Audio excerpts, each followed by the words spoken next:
अब मैं हमारे प्रत्याशी सतीश फागना जी और कविंदर फागना जी से अनुरोध करूंगा वो एक बार राम दरबार देकर के माननीय मुख्यमंत्री योगी आदित्यनाथ जी का स्वागत करेंगे।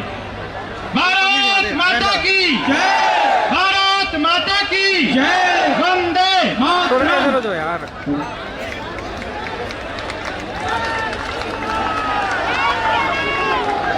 अब मैं सतीश जी से अनुरोध करूंगा कि वो आए और अपने शब्दों से माननीय मुख्यमंत्री जी का स्वागत करें। भारत माता की, भारत माता की, वंदे मातरम, वंदे मातरम। भारतीय जनता पार्टी जिंदाबाद, भारतीय जनता पार्टी जिंदाबाद। हिंदू हृदय सम्राट आदरणीय आदित्यनाथ योगी जी जिंदाबाद, जिंदाबाद। तो कहाँ बैठ गया? आज आपके बीच में आपके प्रिय हिंदुस्तान के सबसे प्रख्यात मुख्यमंत्री जो हिंदुस्तान के लोगों के दिलों के अंदर बसते हैं, आज आपके बीच में आपके बेटे को आशीर्वाद देने आए हैं। मैं उनका बहुत बहुत हृदय की गहराइयों से धन्यवाद करता हूं और एक छोटे से किसान के बेटे को मेरे सभी शीर्ष नेतृत्व ने जो टिकट दिया है, मैं उनको विश्वास दिलाता हूं इस बार NIT 86 के अंदर कमल खिलेगा। आपके आशीर्वाद से यहां से विधायक बनकर विधानसभा में पहुंचेंगे और आपको मैं वादा करता हूं, आपकी जो उम्मीदें हैं, आपने जो हमारे विधायक पर हमारे ऊपर जो उम्मीदें लगा रखी है, आपकी सारी जो जितनी भी हम है सारे पूरे किए जाएंगे, क्योंकि अब ज्यादा समय नहीं है। मैं तो सिर्फ आप लोगों का धन्यवाद करता हूं। आप इतनी हजारों की संख्या में हमारे मुख्यमंत्री श्री आदित्यनाथ योगी जी को सुनने आए हैं। अब आगे उनके विचार सुनने मैं भी धन्यवाद करता हूं। जय हिंद, जय भारत।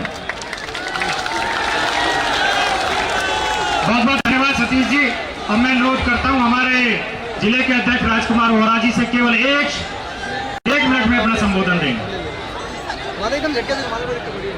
आप सबको राम राम।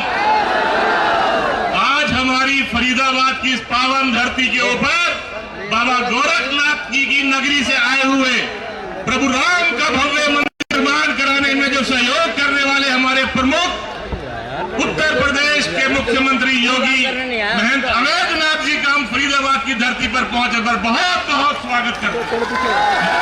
योगी आदित्यनाथ जी का बहुत बहुत स्वागत करते हैं, अभिनंदन करते हैं, वंदन करते हैं। हमारी इस विधानसभा के प्रत्याशी सतीश जी, हमारे पृथला के प्रत्याशी भाई टेकचंद शर्मा जी, हमारे बड़खल के प्रत्याशी गणेश अदलखा जी, हमारे बल्लभगढ़ के प्रत्याशी पंडित मूलचंद शर्मा जी को 5 तारीख को कमल का बटन दबाकर हम सब लोगों ने विधायक बनाकर चंडीगढ़ सरकार बनाने के लिए भेजना है। हम सब लोग ये करेंगे। भारत माता की बहुत बहुत धन्यवाद। जय हिंद, जय भारत। बहुत बहुत धन्यवाद। अब हिंद के प्रहरी और उत्तर प्रदेश में सुशासन लाने वाले आप सबके दिलों की धड़कन माननीय योगी आदित्यनाथ महाराज जी से मैं अनुरोध करता हूं कि वो अपना संबोधन दे। आप सब अपने स्थान पर खड़े होकर के जोरदार नारा लगाओ। योगी आदित्यनाथ जिंदाबाद, जिंदाबाद, जिंदाबाद। योगी आदित्यनाथ जिंदाबाद, जिंदाबाद, जिंदाबाद। योगी जी को जय श्री राम, जय श्री राम, जय श्री राम। योगी जी को जय श्री राम, जय श्री राम, जय श्री राम। भारत माता की जय, भारत माता की जय, भारत माता की जय। वंदे मातरम, वंदे मातरम, वंदे मातरम।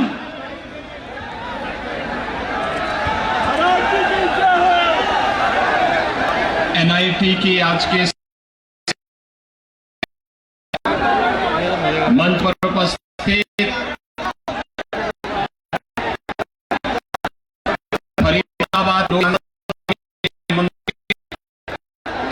माननीय श्री कृष्णपाल गुर्जर जी, भारतीय जनता पार्टी के जिला के अध्यक्ष श्री राजकुमार बोहरा जी, एनआईटी विधानसभा क्षेत्र से प्रत्याशी श्री सतीश कुमार फागना जी,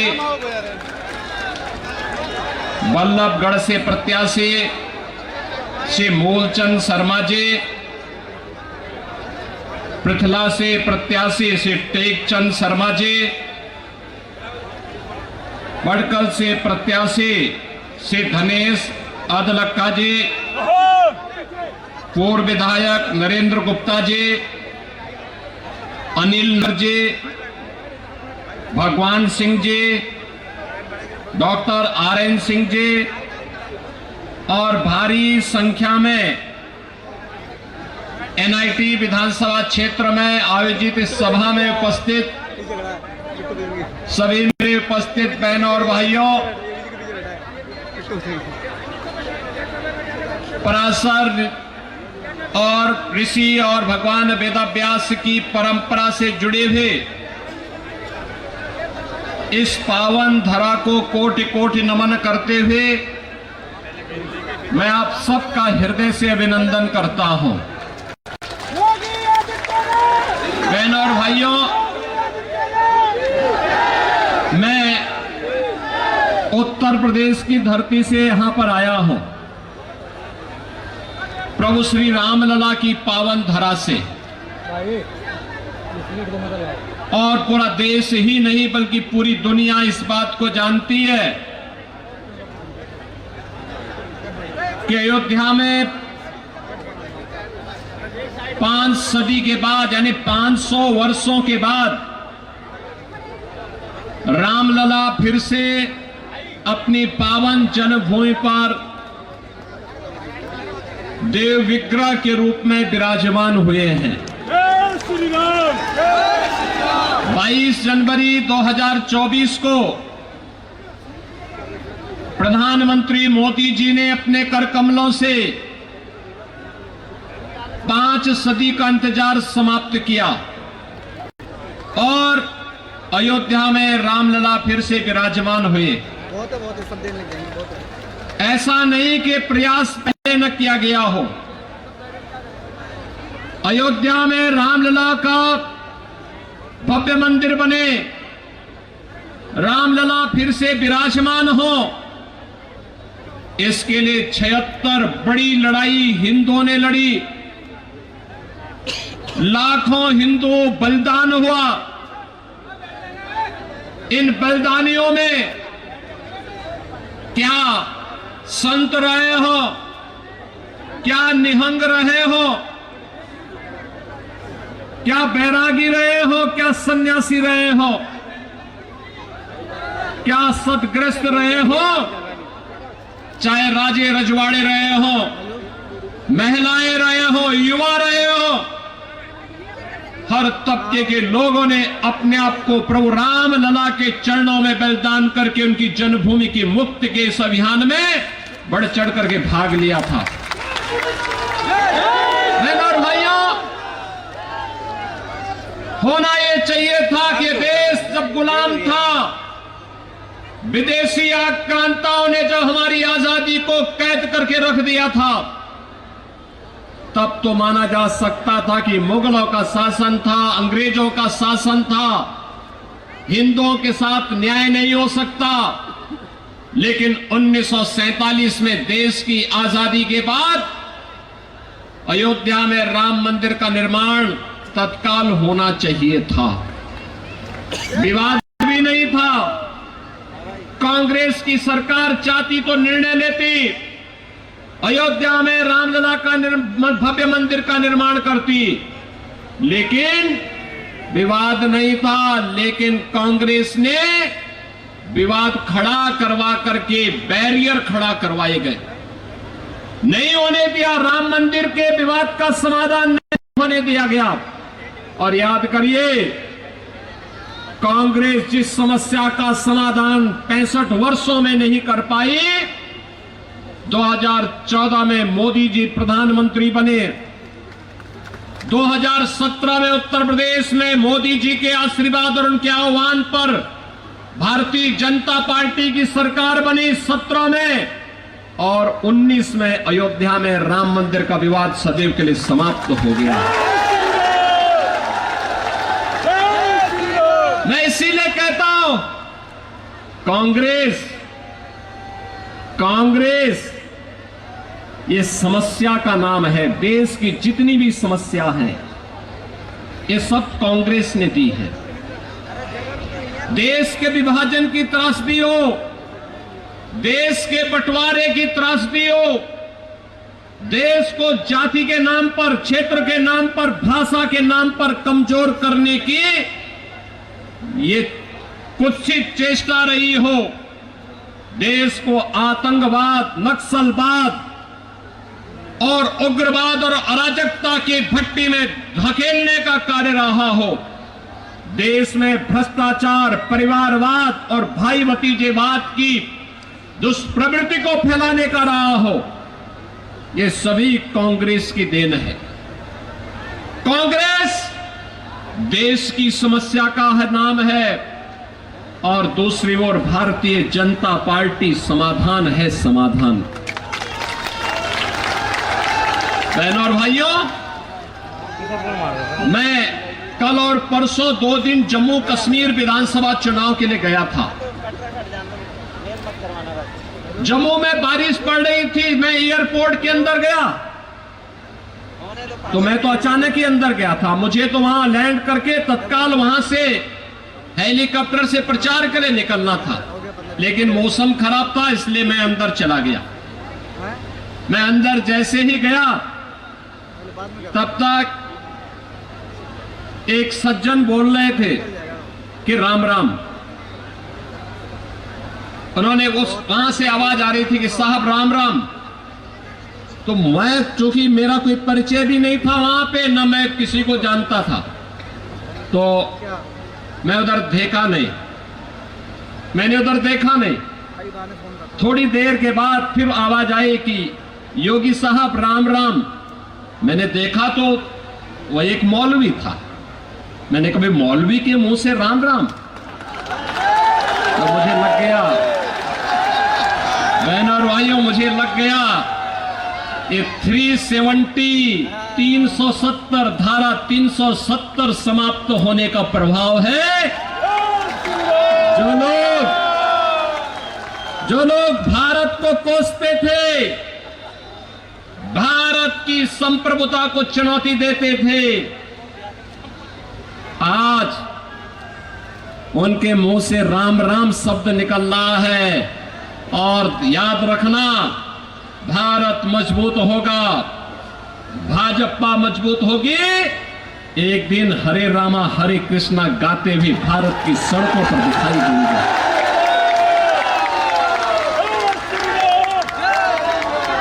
भारतीय जनता पार्टी क्या आवश्यक है? इसलिए ही आवश्यक है। उत्तर प्रदेश तो आपकी बॉर्डर है, लगा हुआ है। आपने उत्तर प्रदेश में किसी दंगे का नाम सुना है क्या 7.5 वर्ष में? और आज से 7.5 वर्ष पहले हर दूसरे तीसरे दिन वहां एक दंगा होता था।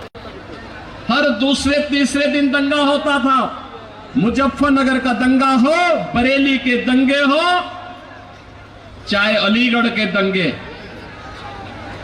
चाहे वहां मथुरा का जवाहर बाग की कांड की घटना हो, ये लगातार हर दूसरे तीसरे दिन घटना घटित होती थी। पिछले 7.5 वर्ष में कोई दंगा सुना क्या? कोई दंगा नहीं है।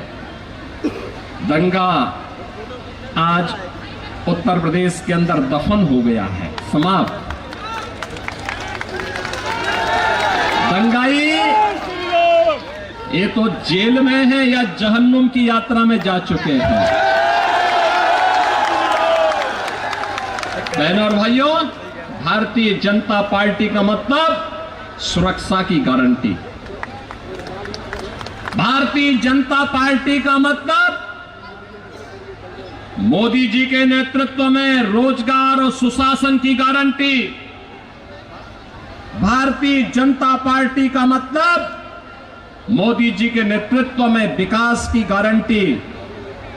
भारतीय जनता पार्टी का मतलब बिना भेदभाव के हर गरीब को, हर किसान को, हर नौजवान को, हर माता बहन को शासन की योजनाओं से लाभान्वित करना। भारतीय जनता पार्टी का मतलब एक भारत श्रेष्ठ भारत का निर्माण करके भारत की आस्था को सम्मानित करना। बहनों और भाइयों, मैं पूछना चाहता हूं, क्या अयोध्या में राम मंदिर का निर्माण ये कांग्रेस कर पाती? क्या ये लोग कर पाते? और मैं कहता हूं, जो उत्तर प्रदेश का नौजवान होगा, उत्तर प्रदेश का व्यक्ति जो यहां सर्विस कर रहा होगा, काम कर रहा होगा, आज जब वो उत्तर प्रदेश का नाम बोलता होगा तो लोग सम्मान के साथ उसे देखते हैं, सम्मान के साथ देखते हैं। बहनों और भाइयों, कांग्रेस देश में आतंकवाद की समस्या देती है। क्या कांग्रेस के रहते कश्मीर में धारा 370 हट सकती थी? क्या देश के अंदर आतंकवाद की जड़ें धारा 370 थी, मोदी जी ने समाप्त कर दी, यानी आतंकवाद समाप्त। आतंकवाद का समाप्त होने का मतलब वर्तमान सुरक्षित, भविष्य बेहतर बनाने की दिशा में उठाया गया कदम। और इसीलिए मैं आपसे कहने के लिए आया हूं, भारतीय जनता पार्टी वर्तमान को तो सुरक्षित कर ही रही है, भविष्य को बेहतर बनाने की दिशा में कार्य कर रही है। याद करिए 10 वर्ष पहले का हरियाणा,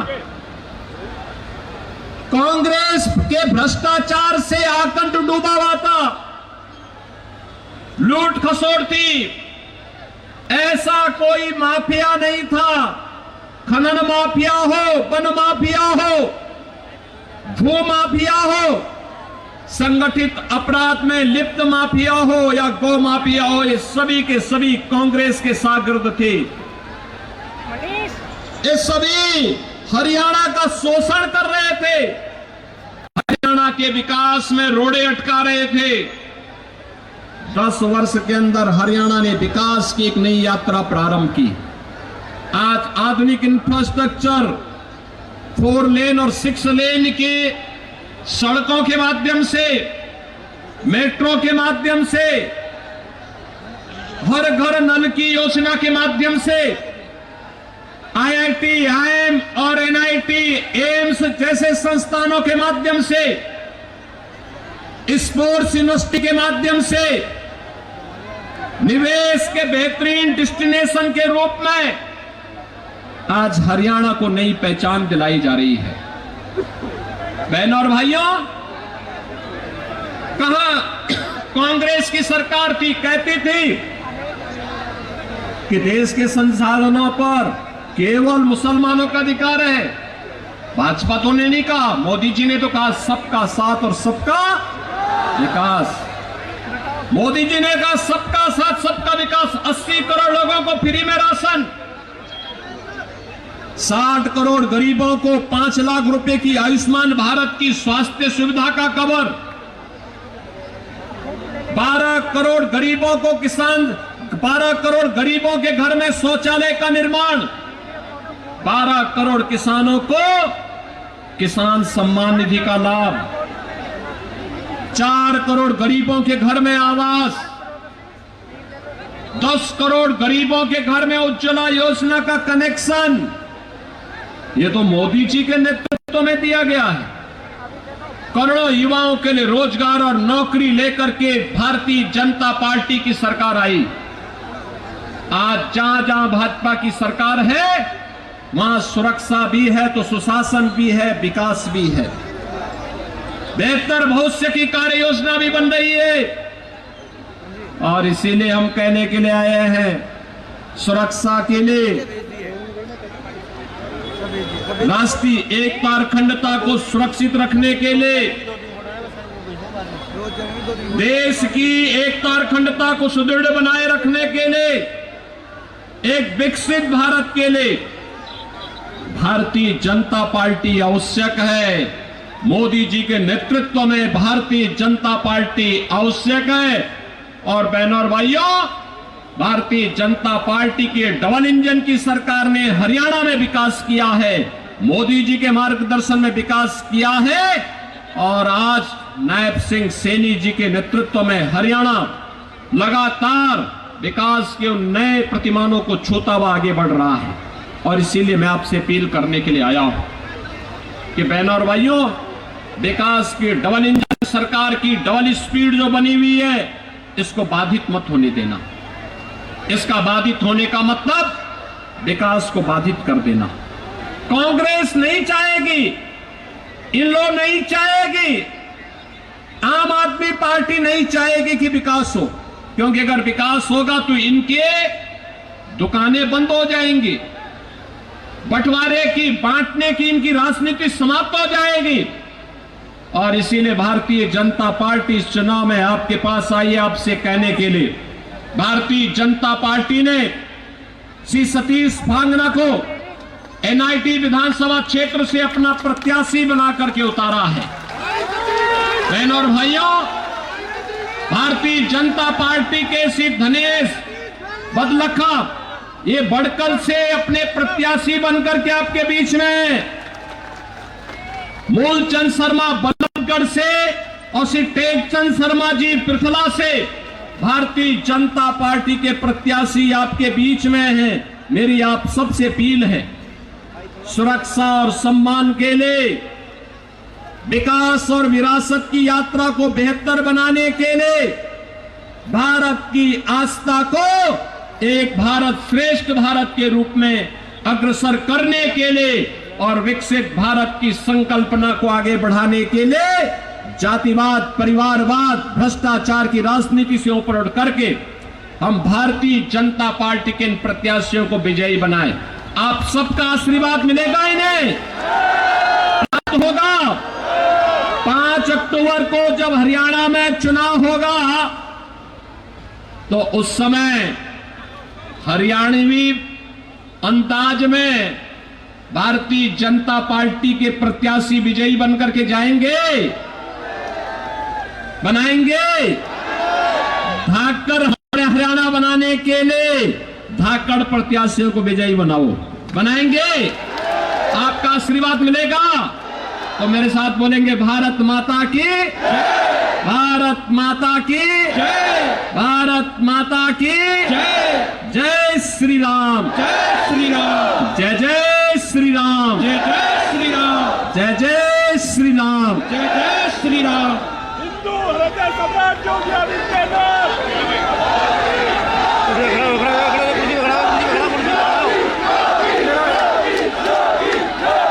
बहुत बहुत धन्यवाद।